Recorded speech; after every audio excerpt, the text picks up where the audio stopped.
Is the Earth at the center of a giant void? Did a star pass through the solar system billions of years ago? Comet 3I is the oldest comet ever seen. And this picture to celebrate the 3rd anniversary of Webb. All this and more in this week's Space Bites. The Hubble tension. What is it? This is this measurement that astronomers have done where you measure the expansion rate of the universe using nearby distance ladder tools, and then you compare that to the expansion rate that's coming from the cosmic microwave background radiation, and you get a mismatch. You get two different numbers, and the error bars of those numbers don't overlap. And so that is considered the Hubble tension, or the crisis in cosmology. And there have been a lot of solutions. Maybe there's a problem with the measurements. Maybe there's new physics. Something was happening in between where the universe was changing its expansion rate. We still don't know what the answer is. But all of these ideas depend on this axiom, this principle that astronomers hold, that we're not special, that the place in the universe that we live is kind of normal, kind of average, and no matter where you could go into the universe, you would find roughly the same kind of thing: planets, stars, galaxies, gas, so on. But what if we are in a place that's kind of special? What if we're in a region that has significantly lower density than what you would find for the rest of the universe? Well, what you would get is that the regions of higher density with more mass, with more gravity, are pulling material towards them. And that means that we measure things moving away from us a little bit differently than what you would measure if you were in another part of the universe.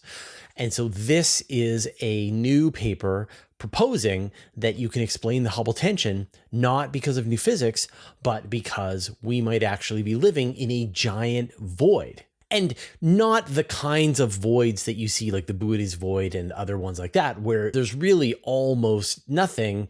It's more that we are a region of lower density than the surrounding universe, and then that would explain the Hubble tension. And this theory is backed up by observations of baryonic acoustic oscillations. These are the leftover echoes from the Big Bang, times when small differences in temperature and density were magnified into the large-scale structures of the cosmos that we see.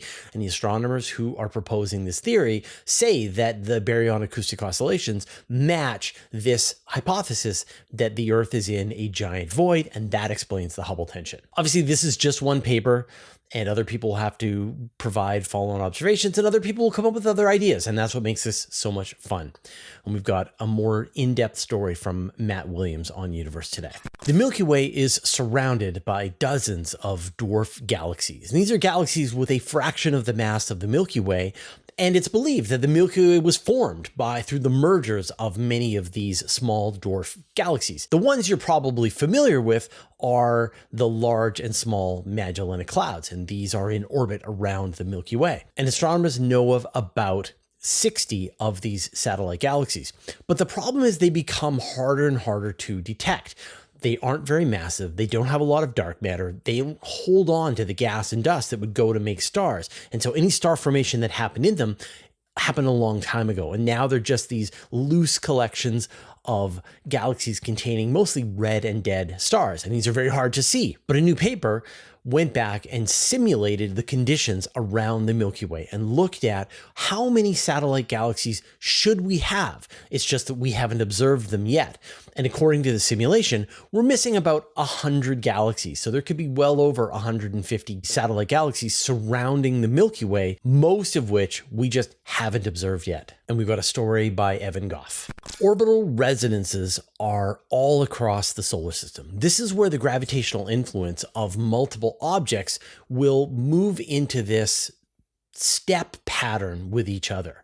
You get an orbital resonance of the moons of Jupiter, where Io, Europa, and Ganymede are in this orbital resonance. And there are examples of 1-2 orbital resonance. There are examples of even 1-1 orbital resonance. And now astronomers have found a couple of objects that are in an orbital resonance with Uranus. The main object is called 2015 OU-194, and it's a centaur. And these are a class of objects that are kind of like a rocky asteroid and kind of like a comet, and they orbit in between Jupiter and Uranus. This object is in a 3-4 resonance with Uranus, and that means that it completes 3 orbits around the sun for every time that Uranus completes 4 orbits. And it's very stable. OU-194 has probably been in this resonance with Uranus for 1,000,000 years and will probably remain in resonance for another 1,000,000 years from now. And the astronomers who found this found a couple of other objects that seem to have a very similar orbital resonance.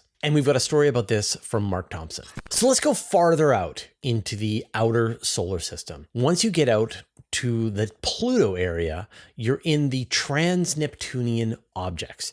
And these orbit the sun out beyond the orbit of Neptune. Pluto obviously is the largest one of this, but Eris, there's a lot of other objects in this area. And that's why Pluto isn't a planet, they say, because it hasn't cleared out this region. Many of these objects follow an eccentric orbit around the plane of the ecliptic. But there's also a bunch of objects that are off of this region called the scattered disk. And astronomers have been looking for an explanation for how you would get this spray of materials that are so far away from the plane of the ecliptic. And there have been plenty of theories that have been proposed.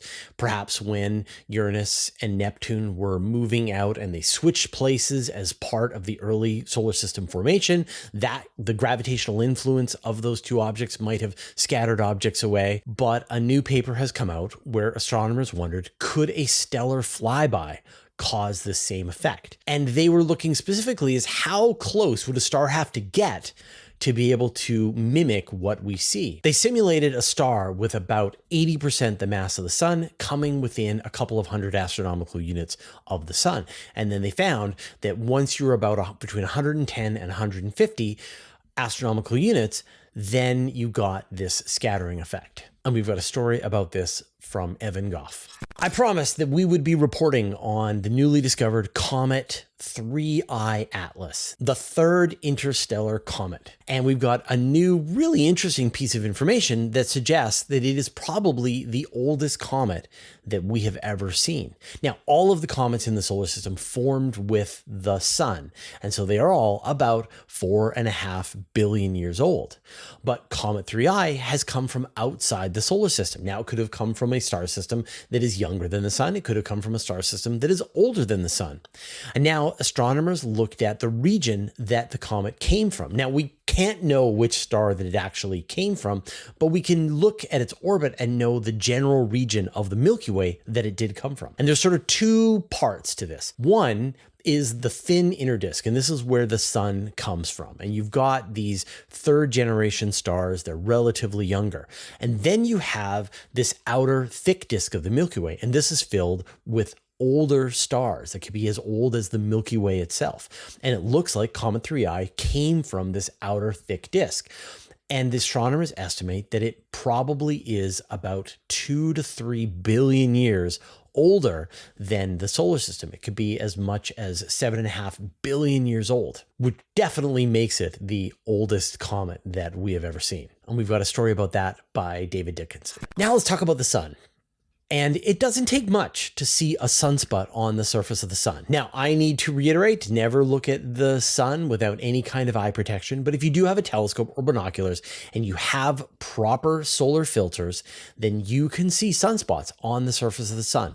If you don't have that, then you can do a projection where you can actually magnify a version of the sun onto a piece of paper, and you can see these sunspots on the surface of the sun. And these are very long-lived. They can last for hours or even days or even months. And this is very surprising because the surface of the sun is this roiling, boiling plasma. And you would expect that these features wouldn't last for very long. Astronomers in Germany have built a telescope that allows them to resolve the polarization of the gas on the surface of the sun almost as good as if they had a space telescope. And the polarization essentially corresponds to the magnetic fields that are going on the surface of the sun.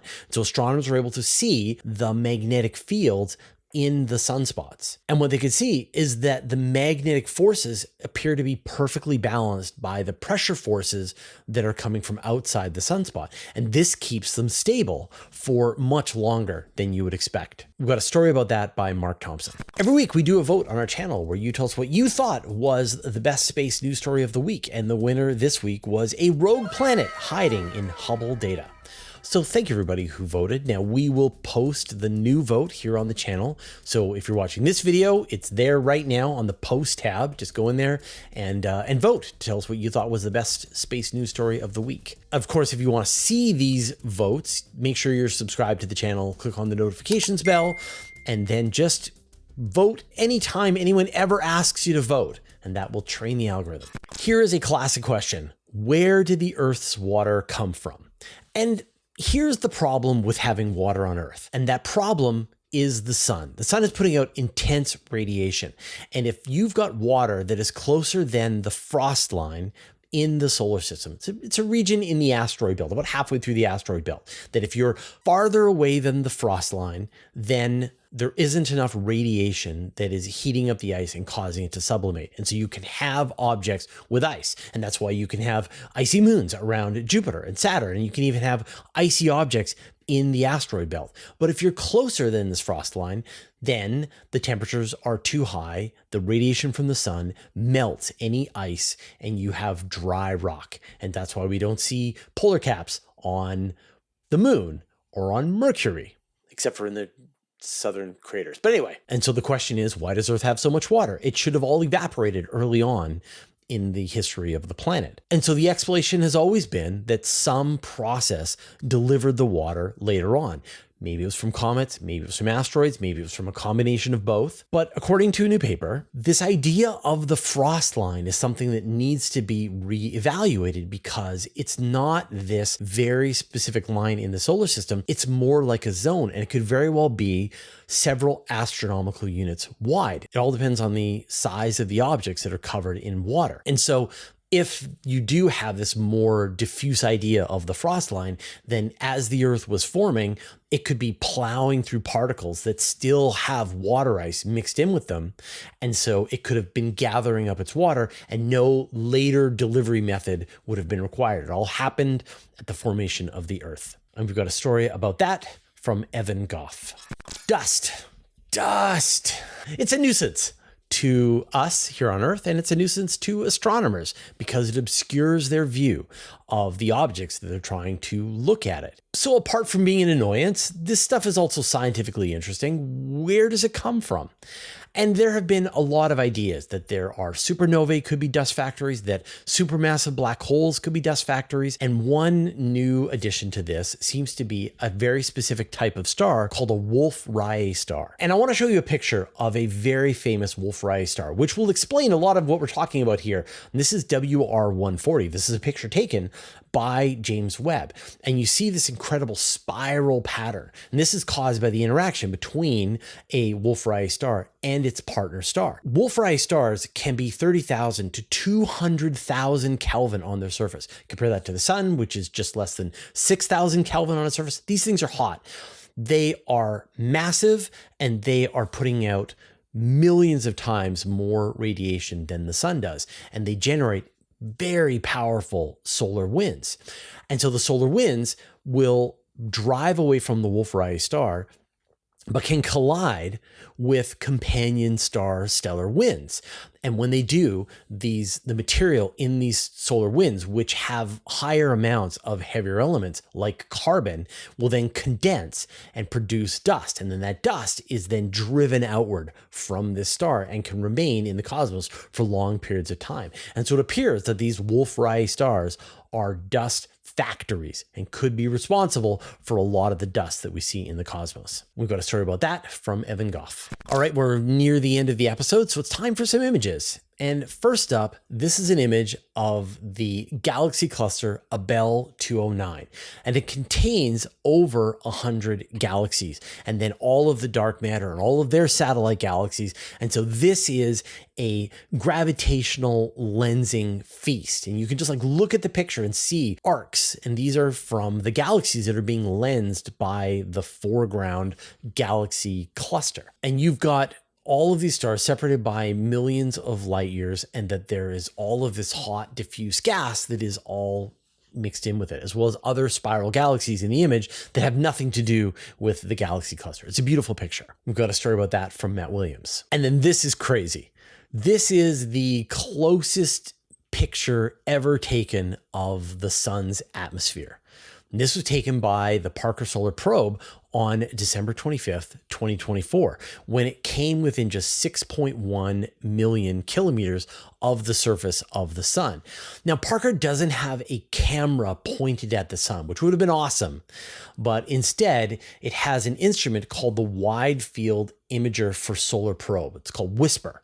And it looks a little off to the side, has two cameras, and it was able to take these pictures of the solar wind being generated off of the surface through interactions on the corona. And you can see this time lapse of the solar wind coming off of the sun. Absolutely incredible picture. If you want to learn the science, we've got a story by Evan Goff. And can you believe it? James Webb has now been operating for 3 years. It had its anniversary on July the 11th, 2025. And to celebrate the anniversary, the people behind the telescope released this image of the Cat's Paw Nebula. This is a star-forming nebula. Astronomers have already found about 700,000 stars in this nebula, as well as thousands of times the mass of the sun in dust. It's about 5,500 light years away from us and spans about 320 light years across. And so it's an emission nebula where the hot radiation from all of these stars are heating up the surrounding gas and causing it to glow. But under the eye of James Webb, it can see through that gas and dust and reveal all of the stars that are hidden inside of it. It's a beautiful picture, a very worthy third-year anniversary for James Webb. And we've got a story about that from Evan Goff. Now, are you still hungry for some more space news? Because I am currently writing my weekly email newsletter that contains another, 30 to 40 space news stories. Everything we're covering over at Universe Today. For example, how an ancient moon rock revealed a missing chapter in the history of the moon. Story by Mark Thompson. A strange binary system where one hosts a giant planet while the other has a protoplanetary disk. We've got a story about that from Evan Goff. And then a really cool story about how the United Kingdom is considering its own mission to Venus to search for life. And we've got a story about that from Mark Thompson. Now, I write my newsletter every Friday. It goes out to 72,000 of my closest friends. It's completely free. There's no ads. Go to universetoday.com/newsletter to sign up. Now, we've got a longer version of this exact video over on Patreon, and it has one additional story. We call that Space Bites Plus. And this one is very cool. This is about how astronauts could build a dome of lunar concrete over a crater on the moon and then pressurize it and turn it into a habitat to be able to live in. So I'm going to put a link in the show notes. You can go over and watch that version over on Patreon. And just to be clear, this is not a paywall. You can watch this completely for free, and you actually don't get any ads over on Patreon. It's completely free. There's no ads, more content. Go watch it over there. I'm going to explain a little bit more about what material we put over on Patreon and why it's still free. But first, I'd like to thank our patrons. Thanks to Abe Kingston, Andrew Gross, Bear Lake Roofing, Brian Bodie, Caradwin, Chuck Hawkins, Commander Baylock, Cy Nelson, David Gilton, David Matz, Dustin Cable, Evan Pro, Greg Feely, Hudson Ward, James Clark, Jeremy Madden, Jim Burke, Jordan Young, Marcel Smith, Michael Purcell, Monzo, Paul Roebuck, Ren Kaidu, Robeck, Sean Sargent, Stephen Fowler Munley, Vlad Chiplin, and Wolfgang Klotz, who support us at the Master of the Universe level, and all our patrons. All your support means the universe to us. Now, I talk about this every week, how we have put a version of every single one of our episodes over on Patreon, and we make it longer. So we have the Space Bites Plus, we have the Interviews Plus, and we have the Q&A Plus. And with each one of these, there's one additional piece of content. So here on Space Bites, you watch the story here, but there's one more piece over on Patreon. There's an additional chunk in the interviews. There's one more question. And The first thing I want you to understand is that this is completely free, that not only do you get that additional content, you get to watch it without any ads over on Patreon, and you don't have to be a patron. It is publicly available. You could go to it with an anonymous browser and you could watch it. Why do we do this? Why are we wanting you to go over to Patreon instead of just watching it here on YouTube? And the answer is because we don't want to be ruled by the YouTube algorithm. I have no way to communicate directly with my audience here on YouTube. If the YouTube algorithm is no longer smiling on me, then we'll see our traffic drop. And then if for some reason we're doing the kinds of stuff that YouTube wants, then we'll see our traffic go up. And I have no control over this. I guess if I wanted to show really divisive content and go into politics or something. But the point is, if you just want to make generally positive content, the YouTube algorithm is really into that because I'm not making people angry enough. But if you want generally positive space exploration content and you want to receive it on a regular basis, we have all these other tools and all these other ways. I send out my weekly email newsletter. All of the stuff that we post on Patreon, you'll get an email every time we've posted one of these new videos. And so I want you to watch it there. Obviously, it would be awesome if you wanted to become a patron later on, but I want to be able to have a direct connection with the audience as opposed to having it being disintermediated by some social media company that has its own agenda. And that's why we do it. And so I promise you it's a better experience. Longer videos, more content, completely free, and no ads. So go watch it over there. Patreon.com/universe today. By the way, I'm about to put out the call for the patron only question show. So if you want to get your question answered, guaranteed, become a patron and give me one of your questions. All right, we'll see you next week.